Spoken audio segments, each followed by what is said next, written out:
Mae gobaith yn rhywbeth rydym i gyd ei angen, yn enwedig rwan. Mae llawer ohonom wedi profi teimladau o iselder, gorbryder ac anobaith, neu'n ceisio cynnal rhai o'n hanwyliaid trwy heriau iechyd meddwl, ac yn anffodus mae llawer ohonom wedi colli rhywun annwyl sydd wedi cymryd ei bywyd ei hunain. Fy enw i yw Cheryl, ac rydw i'n gweithio i lyfrgelloedd Conwy. Yn fy rôl broffesiynol a thrwy frwdfrydedd personol, rydw i'n codi proffil ac yn dangos pŵer llyfrau a darllen i gefnogi yn iechyd meddwl. Un o'r cynlluniau mae llyfrgelloedd cyhoeddus yn ei cyflwyno yw llyfrau ar bresgripsiwn, sy'n rhan o darllen yn well, gafodd ei ddatblygu gan y seicolegydd clinigol yr athro Neil ac sy'n cael ei reoli gan The Reading Agency. Mae'n gynllun wedi ei gymeradwyo'n feddygol ac wedi profi'n effeithiol a buddiol wrth gefnogi rhai sy'n byw gyda materion iechyd meddwl. Mae'r ystod o lyfrau hunan gymorth sydd ar y rhestr yn cynnwys rhai wedi ei hysgrifennu gan bobl sydd unai wedi profi neu ar hyn o bryd yn byw gyda diagnosis iechyd meddwl. Un o'r llyfrau hyn yw Rhesymau dros Aros yn fyw gan Haig. Dyma stori wir am sut y gwnaeth Matt oroesi ar gyfwng a brwydro trwy salwch meddwl a fe bron a'i ddinistrio. Mae'n llyfr sy'n cynnig i ni stori o obaith. Rydym am roi blas i chi o lyfr Matt a hoffwn ddiolch i'r cyhoeddwyr y Lolfa a Canongate am roi caniatâd i ni gyflwyno'r llyfr i chi fel hyn. Hoffwn hefyd ddiolch i bawb wnaeth gytuno i gymryd rhan yn y prosiect trwy ffilmio ei hunain yn darllen rhannau o'r llyfr yma sy'n ysbrydoli ac yn llawn gwybodaeth. Rydym ni'n gobeithio'n fawr y bydd rhannu llyfr Matt fel hyn yn gallu bod o gymorth i ni gyd, i weld neu ddarganfod hyd yn oed os yw pethau'n ymddangos yn llwm ac anobeithiol bod gennym ein rhesymau dros Aros yn fyw.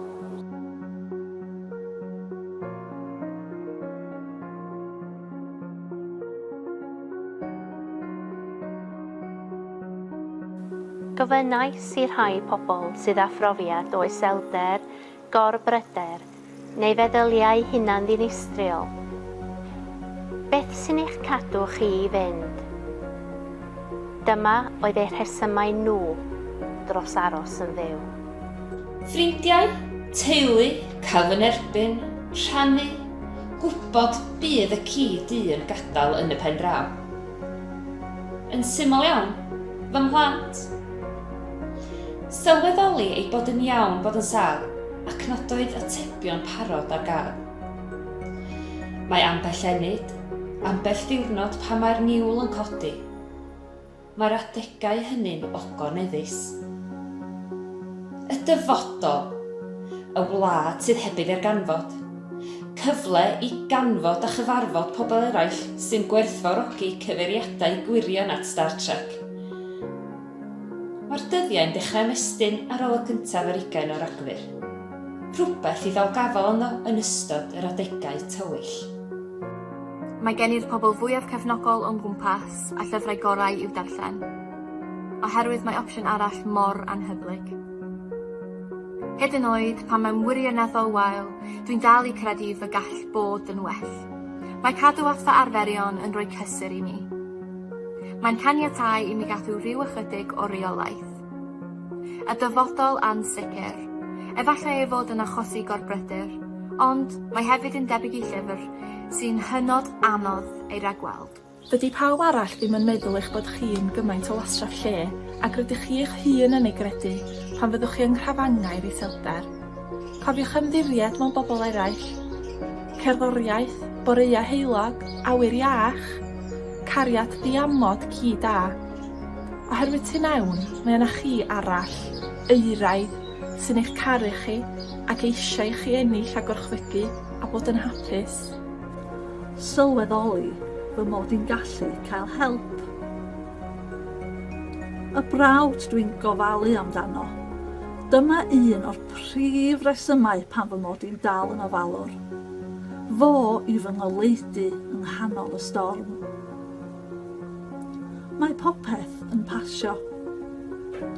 Y tro diwethaf i mi ddioddef iselder oedd pan gefais i iselder ôl-enedigol difrifol.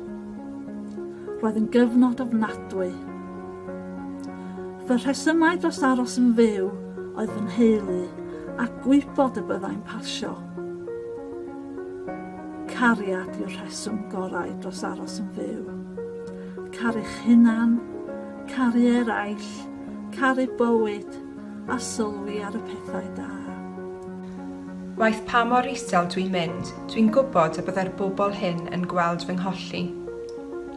Daeth hael ar fryn o'r blaen, a daw hael ar fryn eto. Fe fyddwn ni'n darllen llyfrau am ymwybyddiaeth o falgar a myfyrdod, ac yn sylweddoli mae'r allwedd i hapusrwydd yw derbyn eich meddyliau, pob un ohonyn nhw hyd yn oed y rhai drwg. Derbyniwch eich meddyliau, ond peidiwch y gadael iddyn nhw eich diffinio chi.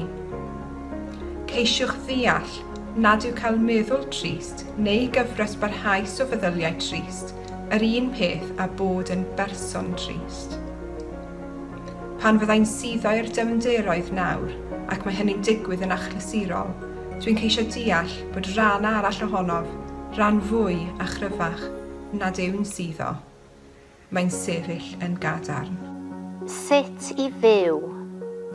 Pwt o gyngor sydd o gymorth, ond nad ydw i'n ei ddilyn bob tro.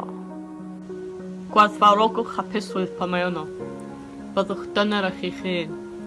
Gweithiwch lai, cysgwch fwyd. Does dim byd o gwbl am y gorffennol sy'n bosib i chi ei newid. Roedd Kurt Vonnegut yn iawn. Darllen ac ysgrifennu o'r mathau mwyaf meithlon o fyfyrio i neb ddod y hyd iddyn nhw hyd yn hyn. Peidiwch â theimlo'n eog am fod yn sicr.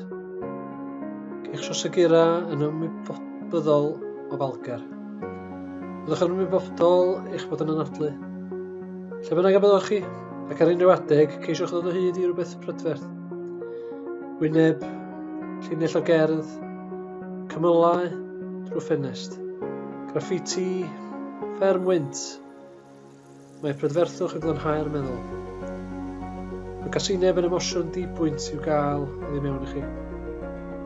Mae fel bwyta sgorpion i'w gosbi am eich pigo. Rwch i'r gawod cyn hynna'r dydd. Edrychwch ar yr awyr, atgoffwch eich hun o'r cosmos. Ceisiwch aruthredd bob cyfle a gewch chi, mwyn gweld eich bychander eich hun. Byddwch yn garedig. Deallwch nad yw'n meddyliau ddim byd ond meddyliau. Arsolwr ar eich meddwl ydych chi, nid ei ysglyfaeth. Gwrandewch ar eich meddwl, gadewch iddo wneud yr hyn mae'n i'w wneud heb ei farnu. Gadewch iddo fynd, fel brenhines yr eira yn Frozen. Edrychwch ar goed, byddwch yn agos at goed. Planwch goed, mae coed yn wych. Darllenwch lyfr heb feddwl am ei orffen, dim ond ei ddarllen.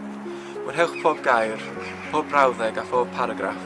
Gwrandewch ar hyn ddywedodd Hamlet, dioddefwr iselder enwocaf llenyddiaeth, wrth Rosencrantz a Guildenstern.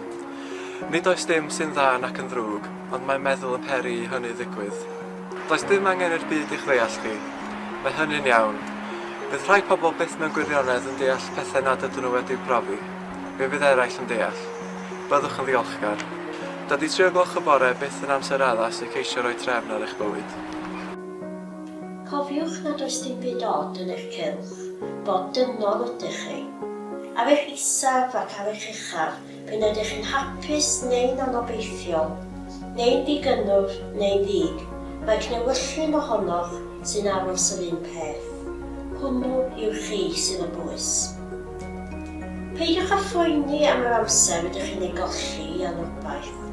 Mae'n golygu bod yr amser a gewch chi wedi hynny wedi dyblu ei werth. Darllenwch Emily Dickinson, darllenwch Graham Greene, darllenwch Italo Calvino, darllenwch Maya Angelou, darllenwch beth bynnag sydd at eich dant. Darllenwch, dyna i gyd. Posibiliadau yw'r llyfrau, ffyrdd o ddianc. Maen nhw'n rhoi opsiynau i chi lle nad oedd opsiynau o'r blaen. Gall pob llyfr gynnig cartre i feddwl sydd wedi'i ddarreiddio. Os yw'r haul yn gwenu, a bod modd i chi fod yn yr awyr iach, ewch allan. Cofiwch, mae'r peth allweddol am fywyd ar y ddaear yw newid. Mae ceir yn rhydu, mae papur yn melynu, mae technoleg yn dyddio, mae lindys yn troi'n lywynod byw. Mae nos yn troi'n ddydd, mae iselder yn cilio. Pan byddwch chi'n teimlo nad oes gennych chi amser i ymlacio? Dyna'r eiliad yma hi fwyaf pwysig i chi wneud yr amser i ymlacio. Byddwch ddewr, byddwch gryf, anadlwch, a daliwch ati. Byddwch yn diolch i chi eich hun yn nes ymlaen. Does dim ffordd gywir nac anghywir o fod ag iselder, cael pwl o banig neu deimlo ysfa i roi diwedd ar bethau. Maen nhw yr hyn ydyn nhw. Mae teimlo trallod fel yoga, nid camp gystadleuol mohoni.